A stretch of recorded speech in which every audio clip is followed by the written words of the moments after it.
Good morning, everyone. My name is Adam Livingston. I am the Bitcoin Wizard. So welcome to Bitcoin-backed credit explained, which, let's be honest, is already more honest than anything you've ever heard from Wells Fargo. Because here's the deal, we currently live in a clown world where your credit is based on whether or not Equifax thinks you're a responsible adult. Equifax, the company that literally leaked everyone's social security numbers. That's like hiring Jeffrey Dahmer to run a daycare. Meanwhile, your bank looks at your life and says, you've got a rotting house, a leased Honda Civic, and $48 left in your checking account. Perfect collateral for us to lend against, and the rest of us pretend that's just normal. So here's the truth. The hardest collateral on earth is not your McMansion that smells like moldy drywall and divorce, it's Bitcoin. And when you back credit with Bitcoin, you're not just making finance better, you're nuking 500 years of actuarial grift in one go. So buckle up, kids, because today I will be talking about how fiat collateral is basically a meth addict's IOU, and how Bitcoin credit is about to shove every clown world bond market into the wood chipper. And yes, I'm smiling when I say that because it's beautiful. All right, let's talk about credit first. We got to go over the ground rules of the conversation. Credit is basically this: hey, can I borrow money and promise I'll pay it back later? Which sounds nice until you realize the whole system is just a monopoly board with a lot of violence. Traditionally, credit is backed by collateral. You pledge your house, your car, your income, basically anything that proves you're a functioning human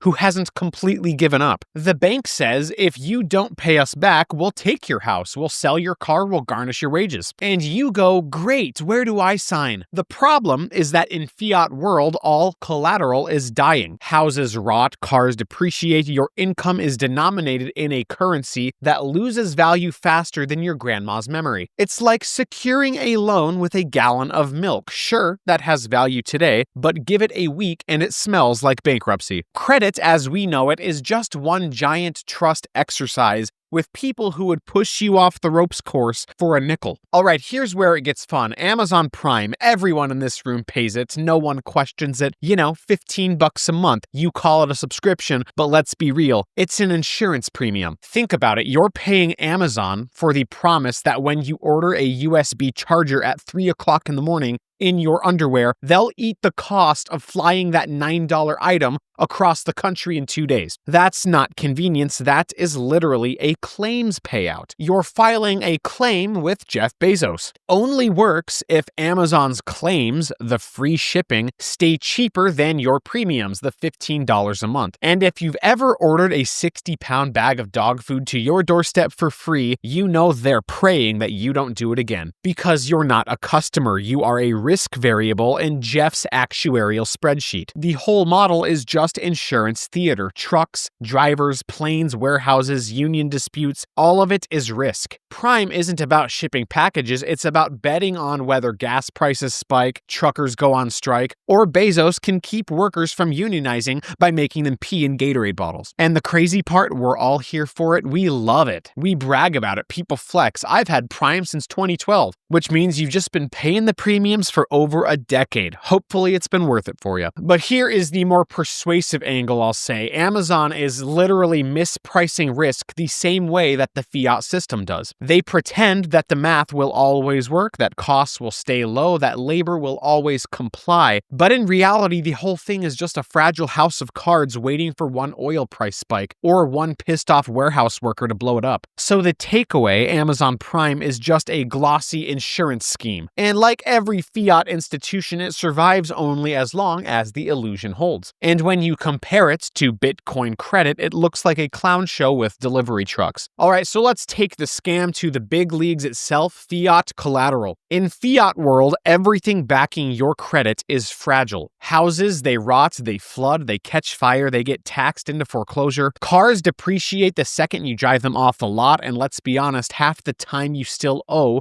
more than the the car is worth. Your income is denominated in government paper that loses value faster than an AMC stock chart. The banks call that collateral. I call it future bankruptcy with a bow on it. Fiat credit is risk stacked on top of risk. Logistics risk, labor risk, politics risk, interest rate risk. Oh, and also the fun one that's inevitable, currency debasement risk. It's like trying to build a skyscraper on a trampoline, folks. Sure, you can start the building, but eventually the whole thing collapses because the foundation is a joke. The actuarial world will dress this up in spreadsheets and models, but it's all just gambling. They run scenarios on expected losses and probability of default, but let's be real, actuarial science is basically Vegas cosplay. Here's your expected return, here's your expected risk, except in Vegas, at least you get free drinks when you lose money. And the system only works as long as everyone agrees to not look too closely at the rot. The minute energy costs spike or inflation rips through wages or a politician changes the rules mid-game, that so-called safe collateral goes up in smoke. So when people tell you that fiat credit is reliable, Persuasive Me says reliable for who? The banks? The governments?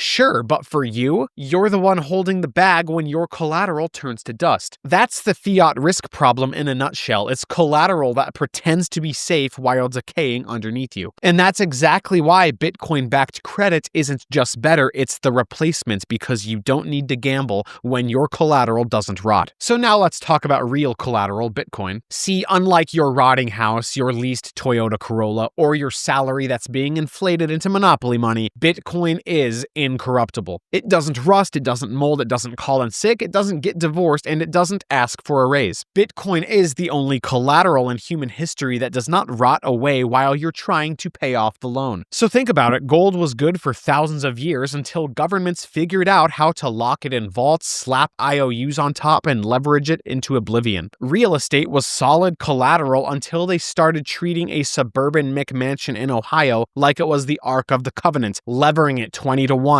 and blowing up the global economy in 2008. Stocks, they're just a bet on future cash flows. A company misses earnings, your collateral gets nuked. But Bitcoin, you can't dilute it, you can't print more of it, you can't mismanage it into oblivion like some CEO snorting shareholder equity in the form of buybacks. Bitcoin is pure, uncut, mathematically enforced scarcity. It is the first collateral in history that gets harder the more that it's attacked. Every single form of fiat collateral has counterparty risk. Your paycheck is at the mercy of your boss, your government, and Jerome Powell's latest fever dream. But Bitcoin, no counterparty, no middleman, just math and thermodynamics. And unlike gold or property, it's liquid 24/7. You can move it across the world in minutes. That means Bitcoin isn't just better collateral, it's perfect collateral. So, when you ask why Bitcoin-backed credit is revolutionary, the answer is quite simple. It's the first time in history that credit is being secured by something incorruptible. It's collateral that doesn't care about politics to interest rates or whether truckers go on strike. Bitcoin doesn't unionize, Bitcoin doesn't get repossessed, Bitcoin doesn't rot, it just sits there shining, saying, come and try me. And that's the moment you realize that every single credit market on earth is obsolete, because once you have perfect collateral, why would you ever lend against anything else? All right, so how does Bitcoin-backed credit actually work? Let's break it down without the Wall Street jargon. It's shockingly simple. Investor puts up capital, borrower puts up Bitcoin. That Bitcoin is locked as collateral, harder than a chastity belt in the Middle Ages. If the borrower defaults, well, the Bitcoin gets liquidated. There's no lawyers, no foreclosure processes, no repo guy at 3 a.m. showing up to tow your Corolla. Just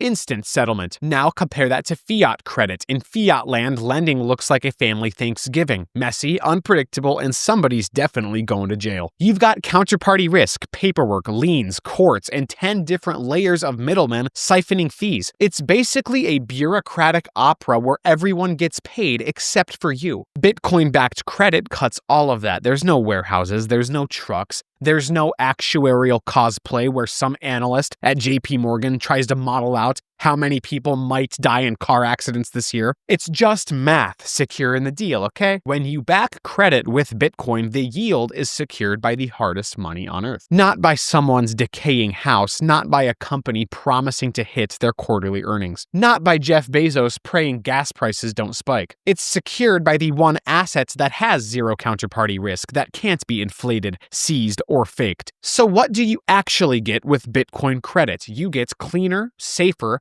high-yield lending with fewer moving parts and way less clown world nonsense. Lending against fiat collateral is like betting your retirement on a three-legged horse. Lending against coin is like betting on gravity. One is a gamble, the other is physics. So now let's compare Amazon's Prime model, the fiat model, to Bitcoin. Hey, let's hope that fuel stays cheap. Let's hope the truckers don't strike. Let's hope labor unions don't figure out what a contract is. That's the entire business. It's an actuarial seance held over a Ouija board, praying the risk doesn't explode. Bitcoin's model just has none of that. No logistics, there's no labor, there's no warehouses. There's no what if the workers revolt nonsense, so Bitcoin credit literally says, here's the hardest asset ever created, locked down by thermodynamics. If I don't pay, liquidate it instantly. Done. And that is the superiority. One system is built on fragile human institutions that fail constantly, and the other is built on incorruptible math that doesn't care about your feelings. It is the cleanest form of credit ever devised. Bitcoin credit is actuarial genocide. It takes actuarial science,